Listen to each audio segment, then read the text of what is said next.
কুল হুয়াল্লাহু আহাদ। হে নবী আপনি বলুন, ওই যে বারবার প্রশ্ন করে বাইয়িন লানা জিনসা রাব্বিক, তোমার আল্লাহ কি দিয়ে তৈরি? আল্লাহ কি স্বর্ণের তৈরি, না রূপার তৈরি, না কাঠের তৈরি? এইভাবেই লিটারালি বলতেছে আহুয়া মিন যাহাব আও ফিদ্দা আও মিন খাশাব।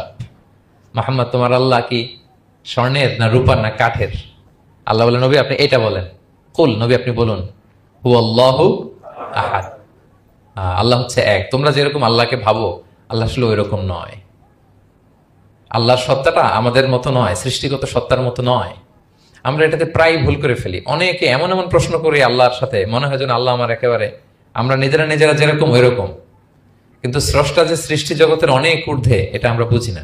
তিনি সময়ের ঊর্ধ্বে, তিনি স্থানের ঊর্ধ্বে, তিনি কালের ঊর্ধ্বে, সবকিছুর ঊর্ধ্বে। যেমন আমাদের তিনটা কাল আছে, হ্যাঁ, অতীত, তারপর বর্তমান যেটাকে ধরা যায় না, প্রতি সেকেন্ডে ন্যানো সেকেন্ডে এটা অতীত হয়ে যাচ্ছে, আর যেটা সামনে ঘটবে এটা কি ফিউচার, ভবিষ্যৎ। তা আল্লাহরও কি এরকম অতীত বর্তমান ভবিষ্যৎ আছে? সময়টা আমাদের জন্য, উনি তো সময়ের স্রষ্টা, ওনার সাথে আপনি সময় সেট করতে পারবেন না, উনি সময়ের ঊর্ধ্বে। ফলে উনি এই ইবলিস যে আদেশ ভঙ্গ করা, আদম আলাইসাল্লাম এবং হাওয়া আলাইসাল্লাম পৃথিবীতে আসা, নূহ, দাউদ, হুদ, সালেহ থেকে শুরু করে এই একের পর এক নবী, শেষ নবী, বর্তমান সময়, ভবিষ্যৎ, দাজ্জাল, কিয়ামত, সব তিনি অ্যাট এ গ্ল্যান্সে দেখেন, একবারে ওনার চোখের সামনে। আমাদের মতো অতীত বর্তমান ভবিষ্যৎ ওনার নাই।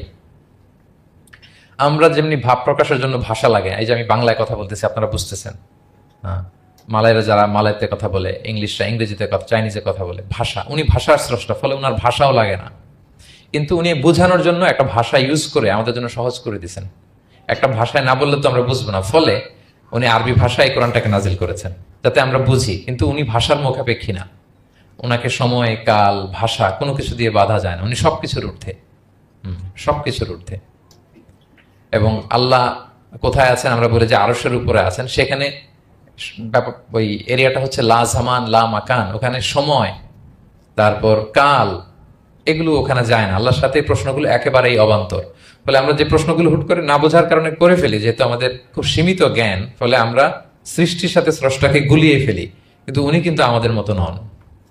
এজন্য আল্লাহ বলেন যে আমাকে জিজ্ঞেস করে যে আমি লোহার তৈরি, না স্বর্ণের তৈরি, না রূপার তৈরি, নাকি পাথরের তৈরি বা কাঠের তৈরি, তুমি বলো কুল হুয়াল্লাহু আহাদ। হে নবী আপনি বলুন আমি হচ্ছি এক, একক, অদ্বিতীয়। আরবিতে এক, এক বলতে আরবিতে ওয়াহেদ শব্দ ব্যবহার করে, আহাদ ব্যবহার করা হয় না। ব্যক্তির গুণ হিসেবে কখনো আহাদ ব্যবহার করা হয় না। এটা কেবলমাত্র শুধুমাত্র একমাত্র আল্লাহ তাআলার জন্য ব্যবহার করা হয়, তিনি আহাদ। আহাদ কারণ ওয়াহেদ শব্দের ওয়াহেদাতুন হয়, মানে পুরুষবাচক হয়, স্ত্রীবাচক হয়, কিন্তু আহাদের আর কিছু হয় না, আহাদ আহাদি। আল্লাহ শব্দটাই এরকম, আল্লাহ শব্দটাই এরকম। যেমন ঈশ্বরের ঈশ্বরী হয়, ভগবানের ভগবতী হয়, গডের গডেস হয়। আল্লাহর এরকম স্ত্রীবাচক কিছু আছে? কিছু নাই। আল্লাহ বলেন ইন্নানি আনাল্লাহু লা ইলাহা ইল্লা আনা ফা'বুদনি ওয়া আকিমিস সালাতা লিযিকরি। নিশ্চয় আমি আল্লাহ। মুসা আলাইহিস সালামকে প্রথম যে প্রত্যাদেশ রেভেলেশন দিয়েছিলেন মুকাদ্দাসে তুয়ার পাশে, তুর পাহাড়ের পাদদেশে, ওখানে প্রথম মুসা আলাইহিস সালাম আল্লাহর সাউন্ড তখন তিনি শুনেছিলেন। এবং আল্লাহর সাউন্ডটাও আমাদের সাউন্ডের মতো নয়। যেমন আমি এদিক থেকে কথা বললে আপনি এই পাশ থেকে শুনবেন, এদিক থেকে কথা বললে, এদিক থেকে আমাকে ডাক দিলে এদিকে, তার মানে আমি দিকের সাথে সম্পৃক্ত। আল্লাহর এটা এরকম না। মুসা আলাইহিস সালাম তিনি যখন আল্লাহর কথা শুনলেন, তিনি বললেন যে একটা সাউন্ড শুনলাম, এটা চারদিক থেকে শোনা যায়, চারদিক থেকে শোনা যায়। এবং তিনি ওনার প্রেগনেন্ট স্ত্রীকে নিয়ে মাদিয়ান ক্রস করে ইজিপ্টের বর্ডারে ঢুকবেন। ইন দ্য মিন টাইম আল্লাহ তাআলা ওই সময়টাকে চুজ করেছেন যে তাকে এখন নবী বানাবো, তাকে রেভেলেশন দিব।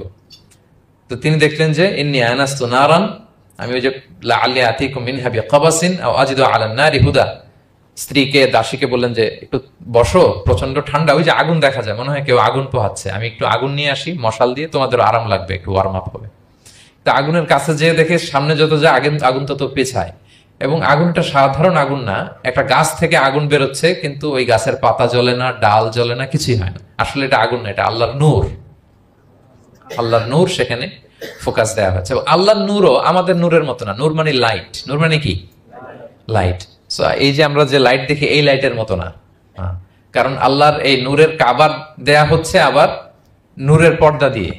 পর্দা দেয়া হয় সাধারণত আলোকে আটকানোর জন্য, কিন্তু আল্লাহর যে পর্দা, হেজাবের কথা বলা হয়েছে, ওই পর্দাটাও আলোর পর্দা। আমাদের সাথে মিলালে হবে? আমরা আমরা ঘরে পর্দা টাঙাই কি কি থামাতে বলেন তো? আলো থামাতে। আর আল্লাহর যে হেজাব পর্দাগুলো কিসের? আলোর, নূরের। সো কোশ্চিন কালেও আপনি সৃষ্টির সাথে স্রষ্টাকে মিলাবেন না। আমরা ভুল করে অনেক সময় এরকম অবান্তর প্রশ্নগুলো করি। তো আল্লাহ তখন মুসা আলাইহিস সালামকে প্রত্যাদেশ করলেন যে ইন্নানি আনাল্লাহ লা ইলাহা ইল্লা আনা ফা'বুদনি, আমি আল্লাহ, আমি কি আল্লাহ। এই আল্লাহ নামটা আল্লাহ নিজেই রেখেছেন। আমাদের নাম রাখে আমাদের বাবা দাদা, আল্লাহর তো বাবা দাদা কেউ নাই। আল্লাহর নাম কে রেখেছে? আল্লাহ নিজেই রেখেছেন। ফা'বুদনি, আমার ইবাদত করো, ওয়া আকিমিস সালাতা লিযিকরি। তাহলে এখানে প্রথম আয়াতেই শিরকের উপর কুঠারাঘাত করা হয়েছে, শিরকি আকীদাকে লন্ডভন্ড করে দেয়া হয়েছে এবং বোঝানো হয়েছে আল্লাহ হচ্ছেন এক, অদ্বিতীয়, একক। কারণ আমরা যত ইবাদত করি এর মধ্যে যদি শিরকের স্পর্শ থাকে আমাদের ইবাদত ভ্যানিশ হয়ে যাবে, এটার কোনো দাম নাই। লা ইন আশরাকতা লা ইয়াহবাতান্না আমালুক ওয়া লা তাকুনান্না মিনাল খাসিরিন। আল্লাহ বলেন যদি শিরক করো তাহলে তোমার সব আমল বাতিল হয়ে যাবে, তোমার রোজা, নামাজ, হজ, যাকাত, জিকির কিছু থাকবে না। এজন্য শিরক যাতে কখনো আমাদের না হয়, শিরকের সাথে যেন আমাদের সম্পর্ক না থাকে। ইন্নাল্লাহা লা ইয়াগফিরু আন ইউশরাকা বিহি ওয়া ইয়াগফিরু মা দুনা যালিকা লিমান ইয়াশা। আল্লাহ সব মাফ করেন কিন্তু শিরকের গুনাহ মাফ করেন না। কি মাফ করে না? হ্যাঁ, এজন্য শিরকের সাথে আমাদের কোনো সম্পর্ক নাই। দেখেন আমরা যখন নামাজে দাঁড়াই, আমরা তাকবীরে তাহরিমা বাঁধার পরে কি পড়ি? ওয়াজ্জাহতু ওয়াজহিয়া লিল্লাযী ফাতারাস সামাওয়াতি ওয়াল আরদা হানিফা ওয়া মা আনা মিনাল মুশরিকিন। দেখেন নামাজে দাঁড়ালে আগে ক্লিয়ার করে নিতে হয় যে আল্লাহ ওয়া মা আনা মিনাল। এই যে লক্ষ লক্ষ হাজী সাহেবরা যায় ইজহার রিদা পড়ে, ওখানে কি পড়ে? লাব্বাইক আল্লাহুম্মা লাব্বাইক লাব্বাইক লা শারীকা লাক। আগে হিসাব ক্লিয়ার যে আল্লাহ শিরকের সাথে ছিটেফোঁটা সম্পর্ক আমাদের নাই। আমরা একনিষ্ঠভাবে তোমার ইবাদত করি। তাহলে সূরাতুল ইখলাস বেসিক্যালি তাওহীদের একনিষ্ঠ ঘোষণার নাম, যেটার প্রথম আয়াত আল্লাহ তাআলা নবীকে বললেন যে হে নবী আপনি আমার পরিচয় দিয়ে দেন। আপনি বলুন কুল হুয়াল্লাহু আহাদ, আমি এক, একক, অদ্বিতীয়। কুল হুয়াল্লাহ, নবী আপনি বলুন তিনি হচ্ছেন আল্লাহ এবং তিনি হচ্ছেন আহাদ। আল্লাহ নামটার অনেক ভাবে কোরআনে পরিচয় দিয়েছেন। আল্লাহ আলিফ লাম লাম, আলিফ ছাড়া, লিল্লাহ দিয়ে, লাম ছাড়া, লাহু দিয়ে, আপনি যেভাবেই বলবেন সেভাবে আল্লাহর পরিচয় পাওয়া যায়। লিল্লাহি মা ফিস সামাওয়াতি ওয়া মা ফিল আরদ, কোরআনের অনেক আয়াতে এসেছে। লাম বাদ দিয়ে দিলে লাহুল মুলকু ওয়া লাহুল হামদু ওয়া হুয়া আলা কুল্লি শাইইন কাদির। লাম বাদ দিয়ে দিলে হা দিয়ে আল্লাহর পরিচয় দিয়েছেন, হুয়া দিয়ে পরিচয় দিয়েছেন, হুয়াল্লাহুল্লাযী লা ইলাহা ইল্লাহু। তাহলে যেভাবে আপনি পরিচয় খুঁজতে যাবেন সেখানে আল্লাহর পরিচয় পাওয়া যাবে। আল্লাহ তাআলা বলছেন হুয়াল আউয়ালু ওয়াল আখিরু ওয়াল যাহিরু ওয়াল বাতিন ওয়া হুয়া বিকুল্লি শাইইন আলিম।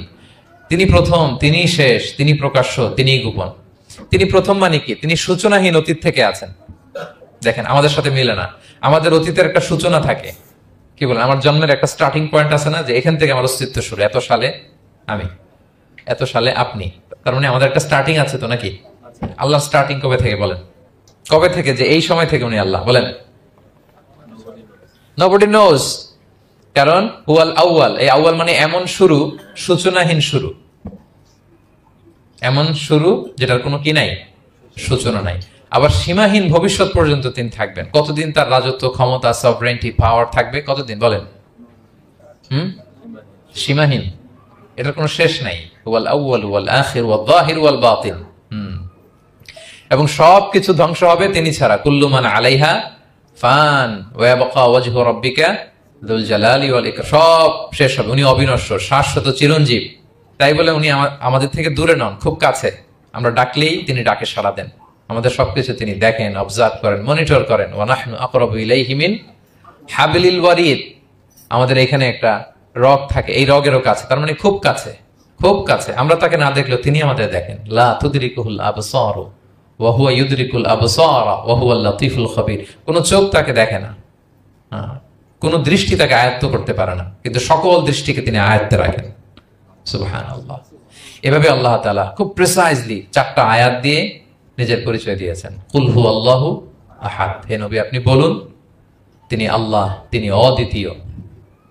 বাংলারও অনেক সীমাবদ্ধতার ফলে আমাকে এক, একক এগুলো ইউজ করা লাগতেছে, কিন্তু আল্লাহর আহাদ বোঝাতে যে এক, একক, এটা যথেষ্ট না। এটা আমার লিমিটেশন, আমাদের লিমিটেশন, ভাষার লিমিটেশন।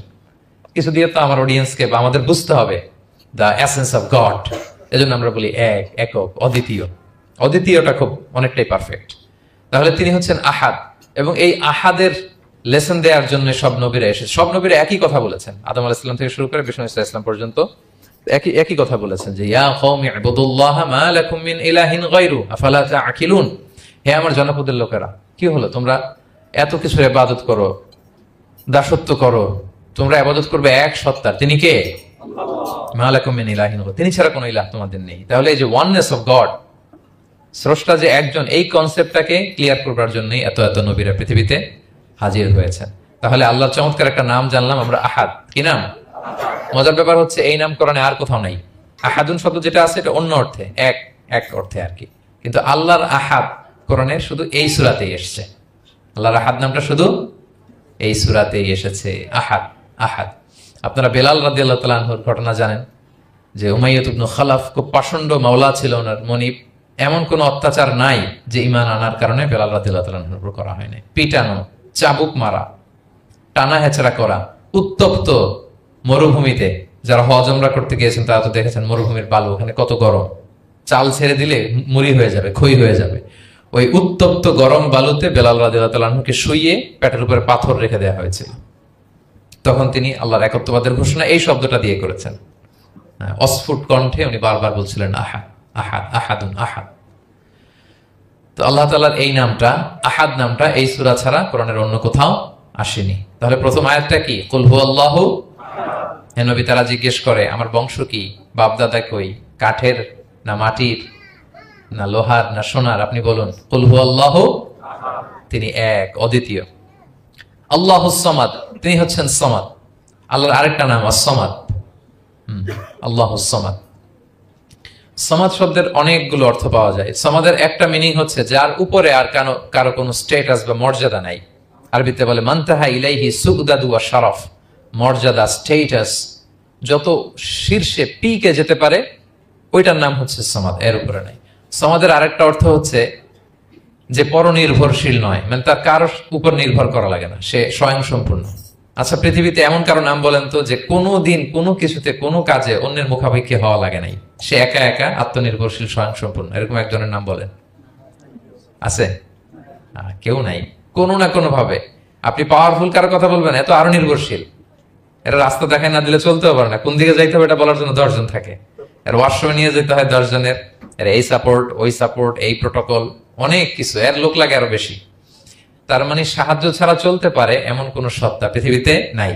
একটা সত্তা যার কারো কোনো সাহায্য লাগে না, যার কারোর প্রতি কোনো নির্ভরতা নাই, কারো কাছে ঠেকা নাই, গোটা বিশ্ব তার কাছে ঠেকা, তিনি কে? তার নাম সামাদ। তার নাম কি? আল্লাহুস সামাদ, অমুখাপেক্ষী, অ্যাবসলিউটলি ইন্ডিপেন্ডেন্ট। কখনো কোনো কাজে তার কারো কাছে যেতে হয় না, কারো উপর ভরসা করতে হয় না, কারো প্রতি তার কোনো ঠেকা নাই। সব গোটা দুনিয়া তার কাছে ঠেকা, তার কাছে ফরিয়াদ করে, তার দিকে ঝুঁকে পড়ে আসতে বাধ্য, ওই সত্তার নাম হচ্ছে সামাদ। সামাদ ক্লিয়ার সবার কাছে? আল্লাহ তাআলা বলছেন ইয়া আইয়ুহান নাসু আনতুমুল ফুকারাউ ইলাল্লাহ ওয়াল্লাহু হুয়াল গনিয়ুল হামিদ। ওহে মানুষেরা, তোমরা হচ্ছে ফকির। ফকির বিমানা মুফতাকির ইলাল্লাহ, মানে মুখাপেক্ষী কার দিকে? ফুকারা ইলাল্লাহ ওয়াল্লাহু হুয়াল গনিয়ুল হামিদ। কিন্তু আল্লাহ কারোর প্রতি মুখাপেক্ষী নন। গনি, তিনি প্রাচুর্যশীল, হামিদ, সপ্রশংসিত। সবাই তার কাছে ফরিয়াদ করে, তিনি কারো কাছে ফরিয়াদ, সবাই তার কাছে চায়, তিনি কারো কাছে চাওয়া লাগে না, সবাই তার কাছে মুখাপেক্ষী, তিনি কারো প্রতি মুখাপেক্ষী। তার নাম সামাদ। তার নাম কি? তাহলে সামাদ ক্লিয়ার? হ্যাঁ। লাম ইয়ালিদ ওয়ালাম ইউলাদ, লাম ইয়ালিদ, তিনি কাউকে জন্ম দেননি, ওয়ালাম ইউলাদ, তিনি নিজেও জন্ম নেন নাই। সুবহানাল্লাহ, দেখেন কত সহজে পরিচয়, তিনি কাউকে জন্ম দেনও নাই, জন্ম নেনও নাই। সুবহানাল্লাহ, আমাদের ধর্ম যে কত সুন্দর, এক আল্লাহর দিকে আমাদেরকে রেফার করা হয়েছে। অন্যান্য ধর্মের দিকে দেখেন কি আজীব কথা, খ্রিস্ট ধর্মে বলে আদম আলাইহিস সালাম পাপ করছে, ওই পাপের কারণে আমরা সবাই নাকি পাপী, জন্মাইলেই নাকি পাপী। ইসলাম বলে আমরা জন্মগ্রহণ করি মাসুম অবস্থায়, নিষ্পাপ। কিন্তু খ্রিস্টানরা কি বলে? আমরা পাপ নিয়ে জন্মাই, ফলে খোদার ছেলের দুনিয়াতে আসা লাগছে, এসে সবার পাপ নিজের কাঁধে নিয়ে শুলে চড়ছে, এরপরে খোদার সাথে যে বসে আছে। এটা হচ্ছে খ্রিস্ট ধর্মের কথা। অন্যান্য অনেক ধর্মে দেখেন ল্যাংটা বাবার কাছে যে মাথা নোয়াতে হয়, এরকম অনেক ধর্ম দেখছেন যে লোকটার চুলে জট বাঁধা, দাড়িতে জট বাঁধা, একেবারে উলঙ্গ, তার কাছে যে সবাই এরকম হাত পাতে, দেখছেন? দেখেন না আপনারা? নাকি শুধু আমি একাই দেখলাম? দেখছেন সবাই? আছে, কিন্তু আমি ধর্মের নাম বলতেছি না, কোনো ধর্মকে ছোট করা যাবে না, কিন্তু এরকম আছে। তো দেখেন কি সমস্ত অদ্ভুত নিয়ম কানুন, আগুন নিয়ে ওইখানে দৌড়াইতে হয়, এই করতে হয়। কিন্তু আমাদের এক সত্তার কাছে আমরা চাই, কোনো ভায়া লাগে না, মিডিয়েটর লাগে না, মধ্যস্থতাকারী লাগে না, আল্লাহ বলে ডাকার সাথে সাথে তিনি ডাকে সাড়া দেন। লাম ইয়ালিদ ওয়া লাম ইয়াকুল লাহু, জন্ম দেনও নাই, জন্ম নেনও নাই। মুশরিকরা বলতো আল মালাইকাতু বানাতুল্লাহ, তারা বলতো ফেরেশতারা নাকি আল্লাহর মেয়ে। নাউযুবিল্লাহ। ওয়া ক্বালাতিল ইয়াহুদু উযাইরুন ইবনুল্লাহ, ইহুদিরা বলতো উযাইর আলাইহিস সালাম আল্লাহর ছেলে। ওয়া ক্বালাতিন নাসারা আল মাসীহ ইবনুল্লাহ, আর খ্রিস্টানরা বলে ঈসা মাসীহ, ঈসা আলাইহিস সালাম উনি নাকি আল্লাহর ছেলে। নাউযুবিল্লাহ। আল্লাহ এই সবগুলো ভ্রান্ত ধারণার কবর রচনা করেছেন এই আয়াত দিয়ে। লাম ইয়ালিদ ওয়া লাম ইউলাদ, না না, এগুলো ভুল। ক্লিয়ার কাট শুনে রাখো, কান খাড়া করে জেনে রাখো। লাম ইয়ালিদ ওয়া লাম ইউলাদ, তিনি কাউকে জন্ম দেনও নাই, তিনি কারো কাছ থেকে জন্ম নেনও নাই। ইমাম আবু বকর আল বাকিল্লানি একজন বড়, অনেক বড় একজন দার্শনিক ছিলেন এবং তর্কবাগীশ ছিলেন, ইরাকের। নাম শুনেছেন কেউ? আবু বকর আল বাকিল্লানি। তো উনি কারো সাথে তর্ক লাগলে উনি খ্রিস্ট ধর্মের কত লোককে যে শাহাদা পড়াইছেন ওনার এই যৌক্তিক আলোচনা দিয়ে, তর্ক দিয়ে। সুবহানাল্লাহ। এক খ্রিস্টান পাদ্রী ওনারে প্রশ্ন করলো, তোমরা মুসলমানরা খুব রেসিস্ট। উনি বললেন কেন? বলছে তোমরা খ্রিস্টান মেয়ে বিয়ে করতে পারো, ইহুদি মেয়ে বিয়ে করতে পারো, মুসলিম কিন্তু ইহুদি মেয়ে খ্রিস্টান মেয়ে শর্ত সাপেক্ষে, কিছু শর্ত আছে ওই আলোচনা যাচ্ছেন, শর্ত সাপেক্ষে বিয়ে করতে পারে আহলে কিতাব হলে। কিন্তু কোন খ্রিস্টানরা মুসলিম মেয়ে আমাদের মেয়েদেরকে বিয়ে করতে পারবে না, কোন ইহুদি আমাদের মেয়েকে বিয়ে করতে পারবে না। তো বলে তোমরা খুব রেসিস্ট, তোমরা আমাদের মেয়ে না, ওকে তোমাদের মেয়ে আমাদেরকে দাও না। তো তিনি বলেন তোমরা তো ইহুদি, তোমাদের নবী হচ্ছে মুসা আলাইহিস সালাম, ওনাকে তো আমরা মানি, ওনার কথা তো কোরআনে আছে, জন্য তোমাদের মেয়েকে বিয়ে করতে পারি। আর খ্রিস্টানদের নবী হচ্ছে ঈসা আলাইহিস সালাম, ওনাকেও মানি, ওনার মায়ের নামে বিশাল সূরাই আছে, সূরা মারিয়াম, আর ওনার ব্যাপারে হাজার শত শত আয়াত, এই জন্য তোমার খ্রিস্টানদের মেয়ে বিয়ে করতে পারি। তোমরা তো আমাদের নবী মুহাম্মদ সাল্লাল্লাহু আলাইহি ওয়াসাল্লামকে মানো না, মুহাম্মদ সাল্লাল্লাহু আলাইহি ওয়াসাল্লাম যে শেষ নবী এটা তোমরা মানো, মানার সাথে সাথে মুসলমান হয়ে যাবা, এরপর আমাদের মেয়েকেও তোমরা বিয়ে করতে পারবে। এইভাবে উনি এমন ভাবে উত্তর দিতেন, বা বুহিতাল্লাযী কাফার, একেবারে লাজবাব হয়ে যেত। তো ওনার নাম যখন ছড়ালো, ইরাকের মুসলিম বাদশাহ ওনাকে কনস্টান্টিনোপলে পাঠাবেন, যেখানে রোমান এম্পায়ার। তো রোমান এম্পায়ার এরাও খুব প্রস্তুতি নিয়ে আসে যে আবু বকর আল বাকিল্লানিকে ডিল করা অনেক কঠিন, সে আসতেছে, তার সাথে কিভাবে কি করা যায়। তো আপনারা জানেন যে খ্রিস্ট সমাজের নিয়ম হচ্ছে রাজার দরবারে ঢুকতে গেলে কুর্নিশ করে ঢোকা লাগে। কি করে? মাথা নত করে, এরকম নিচের দিকে করে রূপুর মতো করে এরপরে ঢোকা লাগে। তো এখন তারা প্ল্যান করতেছে যে আবু বকর বাকিল্লানি তো জীবনে আমার কুর্নিশ করবে না, এটা তো আমার জন্য অপমান হয়ে যাবে, কি করা যায়। তো রাজার এক বড় উজির সে প্ল্যান করলো, একটা কাজ করেন, রাজ দরবারে তাকে যখন ঢোকানো হবে তার জন্য একটা স্পেশাল গেট বানানো হবে, দরজাটা ফুল হবে না, হাফ হবে, অর্ধেক। তো অর্ধেক দরজা দিয়ে যখন সে ঢুকবে, সে তো বাধ্য মাথা নিচু করে ঢুকতে হবে, তাহলে রুকো হয়ে গেল, কুর্নিশ আপনাদের দেওয়া হয়ে গেল।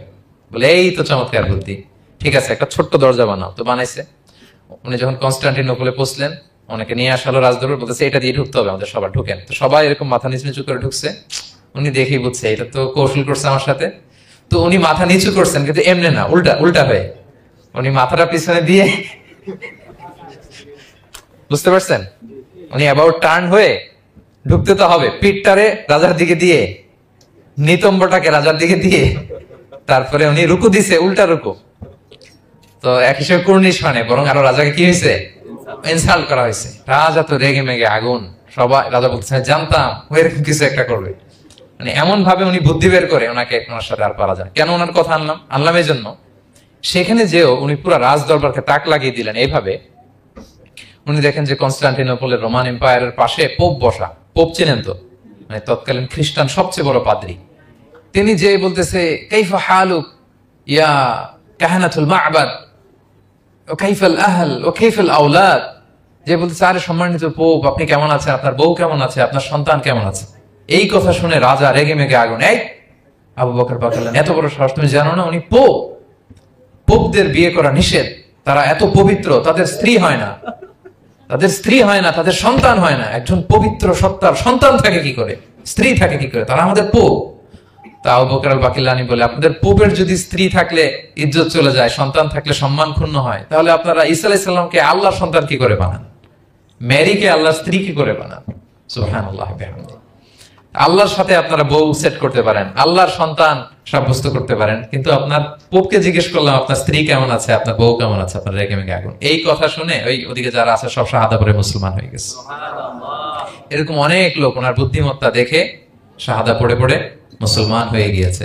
এজন্য আল্লাহ তাআলা এই যে শিরকি আকীদার উপর কুঠারাঘাত করে তিনি বললেন লাম ইয়ালিদ ওয়া লাম ইউলাদ, তিনি জন্ম দেনও নাই জন্ম নেনও নাই, ওয়া লাম ইয়াকুল লাহু কুফুয়ান আহাদ। এই কুফু শব্দটা আল্লাহর জন্য যে ব্যবহার হয়েছে কোরআনে আর কোথাও নাই। এক হচ্ছে আহাদ আর এই কুফু, আর কোথাও নাই। আল্লাহ বলেন ওয়া লাম ইয়াকুল লাহু কুফুয়ান আহাদ, তার সমকক্ষ কেউ নাই।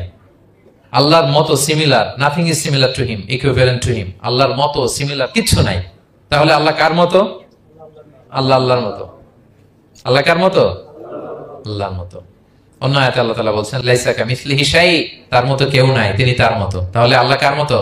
আল্লাহর মতোই। আল্লাহর মতো। ওয়া লাম ইয়াকুল লাহু কুফুয়ান আহাদ, তার মতো কেউ নাই, তিনি তার মতো। তাহলে এই চার আয়াতে আল্লাহর পরিচয় পাইছেন আপনারা? তিনি এক, অদ্বিতীয়, তিনি অমুখাপেক্ষী, কারো কাছে হাত পাততে হয় না, সব হাত পেতে থাকে তার দরবারে। তিনি জন্ম দেনও নাই জন্ম নেনও নাই, তার মতো কেউ নাই। তো তাহলে আল্লাহর মতো কেউ নাই। আল্লাহ কার মতো? আল্লাহর মতো। তাহলে সূরাতুল ইখলাস ক্লিয়ার হয়েছে সবার? আল্লাহ নিজের পরিচয় দিলেন, তিনি এক, অদ্বিতীয়, তার কাছে চাইতে হয়। আমরা ফরিয়াদ করব কার কাছে? বিপদে আপদে, যে কোনো বিপদে ক্রাইসিসে পড়লেই কি করবেন? কার কাছে শেয়ার করবেন? নাকি ফেসবুকে শেয়ার করবেন? আমরা বিপদে পড়লে কোথায় শেয়ার দিয়ে দেই? প্রথমেই আমাদের শেয়ার দেওয়ার জায়গা কই? কিন্তু আসলে শেয়ার করতে হবে কার কাছে? প্রথমে আল্লাহর কাছে বলুন। তিনি আপনাকে বিপদ মুক্ত করতে পারেন, তিনি আপনাকে শান্ত করতে পারেন, আপনার অস্থিরতা দূর করতে পারেন, তিনি কেবল আপনাকে সফলতা দিতে পারেন, আর কেউ পারে না।